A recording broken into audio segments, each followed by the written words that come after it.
اس کے ساتھ ایجوکیشن نہیں لے سکتا، اس کے ساتھ سپورٹس نہیں کر سکتا، نارمل پرسن نہیں مارکس لے پاتا جتنے اسپیشل پرسن لے جاتے، تو پھر ڈسیبلٹی کس چیز کی؟ پائنیئر ورلڈ نیوز کی ویڈیوز دیکھنے کے لیے ہمارا چینل سبسکرائب کریں اور بیل آئیکن پر کلک کریں تاکہ آپ کو ہماری ہر ویڈیو کا نوٹیفیکیشن مل سکے۔ شکریہ۔ السلام علیکم ناظرین، میں ہوں آپ کی ہوسٹ الکمہ ملک اور آپ دیکھ رہے ہیں پائنیئر ورلڈ نیوز۔ آج میں لے کے آئی ہوں علی مصطفیٰ کو آپ کے ساتھ، جو کسی تعریف اور پہچان کے مستحق نہیں کیونکہ پوری دنیا ان کو جانتی ہے، لیکن آج یہ اپنا انٹروڈکشن خود کروائیں گے ہمیں۔ السلام علیکم۔ وعلیکم السلام۔ علی مصطفیٰ، پہلے تو آپ ہماری آڈینس کو یہ بتائیے گا کہ آپ کیا کرتے ہیں اور آپ کون ہیں؟ بسم اللہ الرحمن الرحیم، تھینک یو سو مچ، آپ نے انوائٹ کیا۔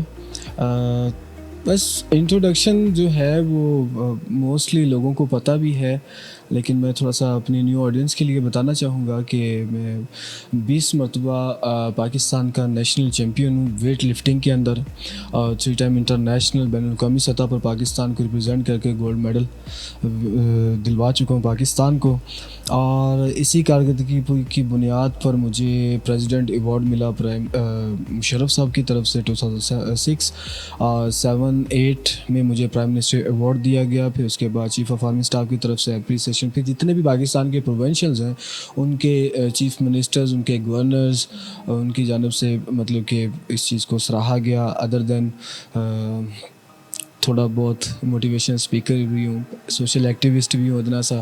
سوشل ایکٹیوسٹ میں آپ کیا کرتے ہیں؟ سوشل ایکٹیویٹیز کے اندر ہمارا جو کام ہے on the platform of PSRD، ہم ان لوگوں کو، ان بچوں کو کہ جو مطلب کہ جن کے پاس روزگار نہیں ہوتا یا جن کے پاس کچھ سکلز نہیں ہوتی، تو اس کے اوپر پہلے تو ہم یہ کرتے ہیں کہ ان کو سکلز پروگرامنگ کی طرف لایا جاتا ہے، ان کو ٹرین کرتے ہیں۔ ٹرین کرنے کے بعد ان کو پھر ایک قرض حسنہ جو ہے وہ جاری کیا جاتا ہے کہ وہ اپنا چھوٹے سا جو بھی بزنس ہے اس کو وہ سٹینڈ کریں اور خود اپنے پاؤں پہ کھڑے ہوں، اپنے آپ کو خود مختار کریں، کسی کے محتاج مت بنیں۔ آج تک پاکستان کی تاریخ میں کبھی کوئی اسپیشل پرسن جو ہے بائک پہ، اپنی 3 ویل کی جو بائک ہوتی ہے اس پہ اتنا ٹف جو ہے وہ سفر نہیں کر سکتا، کیونکہ ہمارا امیون سسٹم جو ہے وہ اس کی اجازت ہی نہیں دیتا۔ تو یہ بہت مشکلوں کے ساتھ ہم نے کچھ 17 ڈیز میں لاہور سے خنجراب ٹاپ چائنا بارڈر تک کا سفر کر کے یہ ریکارڈ اپنے نام کیا۔ آپ نے دیکھ لیا کہ ہمارے ساتھ جو موجود ہیں ایسے اسپیشل پرسن ہیں جنہوں نے 3 ویلر بائک پر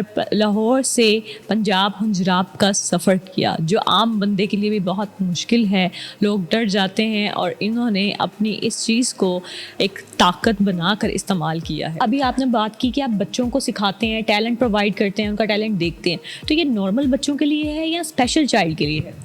دیکھیے، ایک چیز تو یہ ہے کہ ہمارا سب سے بڑا جو مشن ہے وہ پاکستان کے اندر یہی ہے کہ کیوں ایک ڈفرینٹلی ایبلڈ پرسن نارمل کے ساتھ کچھ نہیں کر سکتا، اس کے ساتھ ایجوکیشن نہیں لے سکتا، اس کے ساتھ سپورٹس نہیں کر سکتا، اس کے ساتھ کام نہیں کر سکتا، ایون کہ اس کے ساتھ رشتہ نہیں کر سکتا۔ تو یہ چیز جب ہم ان چیزوں کے اوپر غور کرتے ہیں کہ ہمارا اسلام ہمیں کیا کہتا ہے، ہمارا پاکستان کا جو قانون ہے، لا ہے، وہ اس کے اوپر کیا کہتا ہے، تو ہم بحیثیت مسلم اس چیز کو تو لوگوں کے سامنے تو ہم بول دیتے ہیں، لیکن جب باری آتی ہے امپلیمنٹیشن کی تو اس پر آ کر ہم بہت پیچھے رہ جاتے ہیں۔ تو ہماری یہی کوشش ہوتی ہے کہ ان کو ایجوکیشن کے طور پر بھی، ایجوکیشن سینٹرز کے اندر بھی یکساں تعلیم، ایک تعلیم ہو، کوئی ڈبل سٹینڈرڈ نہ ہو، کوئی یہ نہ ہو کہ یہ اسپیشل پرسنس کے لیے الگ ہے، نارمل کے لیے الگ ہے۔ الحمدللہ میں اگر اس چیز کو 2 لفظوں میں بیان کروں تو میں اتنا کہہ سکتا ہوں کہ میں فزیکلی پرابلم ہونے کے باوجود، پولیو ہونے کے باوجود، میرے الحمدللہ 2 اسٹوڈنٹ باڈی بلڈنگ کے اندر مسٹر پنجاب بنے جو کہ نارمل پرسن تھے، مسٹر لاہور بنے، نارمل پرسن تھے۔ تو یہ چیز اگر کوئی مجھ سے یہ سوال کرتا ہے تو بھائی میرے ساتھ آؤ، میرے ساتھ بیٹھو، میرے ساتھ چلو، جو آپ کرو گے میں کروں گا، لیکن جو میں کروں گا آپ نہیں کر سکتے۔ امپلیمنٹ کر کے دکھایا جائے، اور اس کے اوپر ہم نارمل کو بھی اسپیشل پرسنس کے ساتھ شامل کرتے ہیں تاکہ ان کو احساس ہو، ان کو ان کی پرابلمز جو ہیں وہ نظر آنی چاہیے کہ یہ کس طریقے سے اور کن مشکل حالات کے باوجود یہ جد و جہد کر کے وہ آگے بڑھ رہے ہیں۔ ایجوکیشن ڈپارٹمنٹس کے اندر جو ہے اتنا عام نارمل پرسن نہیں مارکس لے پاتا جتنے اسپیشل پرسن لے جاتے, تو پھر ڈسیبلٹی کس چیز کی. تو اچھا علی مصطفیٰ مجھے یہ بتائیے گا کہ چلیں ایجوکیشن آپ اکٹھی لے لیتے ہیں, لیکن جابس کی باری بہت زیادہ مسئلہ آتا ہے اسپیشل پرسنس کے لیے, ان کے لیے بھی کوئی آپ نے چیزیں نکالی ہیں اسپیشل؟ المیہ یہ ہے یہاں پر کہ 2% کوٹا اخبارات میں ٹی وی چینلز کے اوپر بڑھا دیا جاتا ہے. بات اگین وہی آ جاتی ہے امپلیمنٹ. ہمیں ایک طرف سے کہا جاتا ہے, ایک منسٹر اٹھ کے کہتا ہے کہ آپ جا کے جاب کریں, فلاں ڈپارٹمنٹ میں جائیں, آپ کی سیٹ پڑی ہوئی ہے, ٹھیک ہے. وہاں پر جاتے ہیں, وہاں پہ پتہ چلتا ہے کہ وہ 24 days اگو وہ بک ہو چکی ہے. کس کو دی ہے بھائی؟ جی وہ تو صاحب کو ہی پتہ ہے, انہوں نے ان کے کچھ جاننے والے تھے ان کو ملی, ٹھیک ہے. تو یہ جو چیزیں ہوتی ہیں, اب جیسا کہ ہم نے ایک آواز اٹھائی ہوئی ہے کہ ہر سطح کے اوپر لوکل باڈیز ہو یا اپنا پروونشل لیول ہو, نیشنل لیول ہو, ان سب اداروں کے اندر ایون کہ اسمبلیوں کے اندر بھی اسپیشل پرسنس کو نمائندگی دی جائے, کیونکہ یہ لوگ ہماری اس سینس کے اوپر آ کر یہ ہمیں نہیں سمجھ سکتے. جب ہمیں یہ معلوم ہوگا کہ ہمارے جیسا یا ہمارا کوئی ایسا اسپیشل پرسن ہم میں سے کوئی آگے ہماری بات سننے کے لیے بیٹھا ہے, تو ہمارے کام بھی ہوں گے, اس کو احساس ہوگا کہ یہ کس کنڈیشن میں آ رہا ہے. لیکن اب المیہ یہ ہے کہ اب اس میں بھی ہم اس کو جو ہے نا وہ شانٹی کر رہے ہیں کہ یار یہ اسپیشل پرسنز بھی کئی ایسے آگے ہیں کہ جنہوں نے صرف اور صرف اپنے مفادات کو آگے رکھا. ان بیچاروں کو جو گھروں میں بالکل ایک کورے کاغذ کی مانند تھے, ان کو پکڑا, ان کے نام کے اوپر ڈونیشنز اکٹھی کر کے ان بیچاروں کو لوٹ رہے ہیں. یہ ہمارے اپنے ہی اسپیشل پرسنز ہیں. ہم کس کی طرف مطلب کہ جو ہوں, لیکن الحمدللہ اس کا بڑے اچھے طریقے سے آغاز ہوا ہے پرائم منسٹر آف AJK کی جانب سے, کہ وہاں پہ اسمبلیوں میں نمائندگی کے لیے کچھ ہماری ٹیم جو ہے وہ چنی گئی ہے, سلیکٹ ہوئی ہے. اور وہ کیا کہتے ہیں, قطرہ گرنے کی دیر تھی. تو اب انشاءاللہ تعالی ہماری کوشش ہے کہ باقی بھی اداروں کے اندر جو ہے اس کے پیچھے جو ہے وہ اسٹرگل کی جائے تھوڑی سی مزید. ٹرانسجینڈر کے بارے میں آپ کچھ بتائیے گا, ان کے اوپر بھی آپ کوئی کام کرتے ہیں یا ان کے اوپر کوئی کام کیا جا رہا ہے؟ دیکھیے عموماً جو ہوتی نا یہ ایک پولیٹکس کا سنیریو بن چکا ہے. پہلا تو میں ایک چیز کہ ہمیں یا ٹرانسجینڈرز کو سب سے بڑا ایشو کیا ہے سوسائٹی. اگر یہ مخلوق نہیں تو پھر انسانوں کے اندر ان کو پیدا کیوں کیا گیا؟ یہ میرا اپنی اس سوسائٹی سے سوال ہے کہ جو دیکھنے والے ہیں کہ جب یہی جو ہے وہ باہر نکلتے ہیں ان کو کیوں مطلب کہ زد و کوب کیا جاتا ہے, کیوں مذاق اڑایا جاتا ہے. حالانکہ اگر میں اس سینس کے اپنے پوائنٹ آف ویو کے مطابق دیکھوں تو میں اللہ تعالیٰ کی ذات کا کروڑہ شکر ادا کرتا ہوں. کیوں؟ کیونکہ اس نے واضح طور پہ ایک ہمیں قرآن میں گائیڈ لائن دے دی ہے کہ ہم نے انسان کو احسن طریقے سے پیدا کیا. پھر آپ میں کون ہوتے ہیں کسی کو معذور یا کوئی ایسے القابات یا ٹرانسجینڈر کا مذاق اڑانے والے؟ الحمدللہ ہماری جو یوتھ ہے وہ اس چیز کو سمجھنا شروع ہو گئی ہے, اور انشاءاللہ تعالیٰ چینجنگ جو ہے وہ آتی ہے لیکن وقت کے ساتھ ساتھ آتی ہے. تو لیکن کوشش کر رہے ہیں کیونکہ یہ یوتھ جو ہے جس طریقے سے آگے جو مزید اس ہمارے مقصد کو لے کر آگے میسج کنوے کر رہی ہے, تو اس میں بہت زیادہ پازیٹیوٹی بھی آئی ہے. اور اس کے اوپر ہمارا جو کام ہے کوئی مطلب کہ ابھی جنت علی ہے جو مطلب کہ ان کو لے کر جو ہے وہ اپنی کمیونٹی کو لے کر جو سروائیو کر رہی ہیں, ماشاءاللہ بہت اچھے طریقے سے کام ہو رہا ہے. کسی کو مطلب کہ کو پالر بنا کر دے رہے اور کسی کو منی بزنس تاکہ کچھ چھوٹے لیول سے کیا جائے, تو اس کو پھر آگے مزید کوئی ٹیلرنگ کا کام کر رہا ہے, کوئی کسی میں مطلب کہ جس میں سکلز ہے یہ بھی وہ لوگ کرتے ہیں جن کو احساس ہوتا ہے. علی مصطفیٰ مجھے یہ بتائیے گا آپ جاب کیا کرتے ہیں؟ میں پرائیویٹ سیکٹر میں ایک کمپنی ہے ماہر کے نام سے, ماہر اسٹیٹ بلڈرز کنسٹرکشن کی ہے. تو مطلب کہ آپ نے ابھی سنا ہوگا گرین لینڈ ہاؤسنگ سوسائٹی کا نام سے ایک بہت بڑا پروجیکٹ جو ہے وہ سٹارٹ ہوا ریونڈ کے اندر, اور یہ پاکستان کا بہت بڑا جو ہے وہ ایک وہ زبردست قسم کا جو ہے وہ پروجیکٹ آیا ہے. میں اس میں جاب کر رہا ہوں اور الحمدللہ ابھی مجھے آج سمجھ لیں کہ آج میرا فرسٹ ڈے تھا. اچھا آپ وہاں جاب کر رہے ہیں. اور اچھا اس کے علاوہ ایجوکیشن آپ کی کتنی ہے؟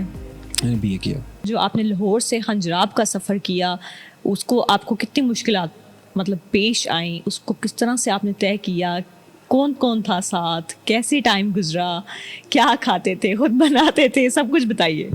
دیکھیے پہلا تو یہ تھا کہ یہ جب ہم نے میں نے اور میرے ساتھ میرے دوست ہیں, ہی از آلسو اسپیشل پرسن, تو ہم نے جب اس چیز کے وہ پلاننگ شروع کی نا تو ہمیں تو ہر طرف سے مطلب کہ جو تھا نا 25-30 لوگوں سے رابطہ کیا. ایک بات سبھی کہتے یار لاہور دا چکر لگا لو لو تہاڈے وس دا روگ نہیں ہے مرنا جے.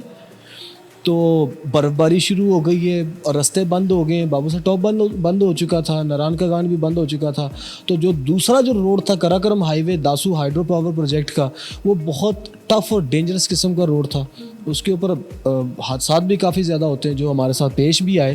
لیکن ہم نے جو تھا پھر اینڈ پہ بات آ جاتی ہے اپنا ادارہ پھر اپنا ادارہ ہی ہوتا ہے. تو جب ان کے ساتھ بات کی میم فرحانہ, اللہ تعالیٰ ان کو صحت و تندرستی دے, ہمارے سروں پر سلامت رکھے ان کو, سر سہیل, ان کے ساتھ جب بات کی ہے انہوں نے کہا کہ ادھر سے سنو ادھر سے نکال دو, آپ کر سکتے ہو. مجھے یہ پتہ ہے کہ جب پہلے آپ نے تہیہ کیا تھا کچھ کرنے کا تو آپ کر گئے تھے, یہ بھی کر جاؤ گے.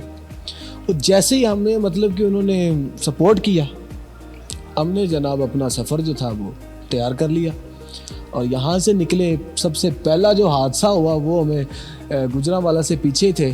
تو میں نے یہاں پہ نا لاہور سے بائک کے انجن کا کام کروایا تھا, لیکن وہ اس نے کوئی انجن کا جو نا وہ بہت لو قسم کا کام کر دیا. تو اندر جو ٹائمنگ چین ہوتا وہ ایک دم ٹوٹنے سے وہ انجن سارا جو تھا وہ کھل گیا. تو وہ بڑی مشکل, پھر ہم اس کو باندھ کر گجرانوالہ گئے. پھر اگلے دن وہاں پہ کافی ٹائم مطلب کہ ویسٹ ہوا, گاڑی ٹھیک ہوئی. لیکن الحمدللہ جیسے ہی ہم نے سفر شروع کیا, جن لوگوں نے ہمیں ڈرایا تھا وہ ڈرایا تو بالکل انہوں نے ٹھیک تھا, کیونکہ جیسے ہی ہم نے وہ بشام کے روڈ کے اوپر چڑھے ایک دل کرتا تھا کہ واپس چلے جائیں, کیونکہ ایک دم سے راستے میں وہ ٹرن کرنے لگے تو ایک دم سے وہ پتھر گرے آ کے اوپر, لینڈ سلائڈنگ ہو گئی. Land sliding. لیکن اس وقت وہ پتہ نہیں اللہ تعالیٰ کی ذات نے کون سی ایسی نیکی تھی کہ محفوظ رکھا. پتھر گرے, میری بائک جو تھی وہ الٹ گئی تو گر گئے نیچے, بائک اوپر ہمارے. تو پھر جلدی سے اٹھ کر جو تھا وہ بائک اٹھائی ہے. تو ساتھ دیل کو بھی میں نے آواز دی کہ فوراً نکلو یہاں سے. وہ جیسے ہی کراس کیا آفٹر 25 سیکنڈ, ہاں اتنی دیر بعد وہ پورا پہاڑ یوں روڈ ختم. تو ہم اس وقت یہ ہو رہا تھا کہ یار اللہ تیرا شکر ہے کہ مطلب کہ بچ گئے, بس واپس ہی نہیں جانا تھا, لیکن چلو اب آگے جانا تو نکلو آگے.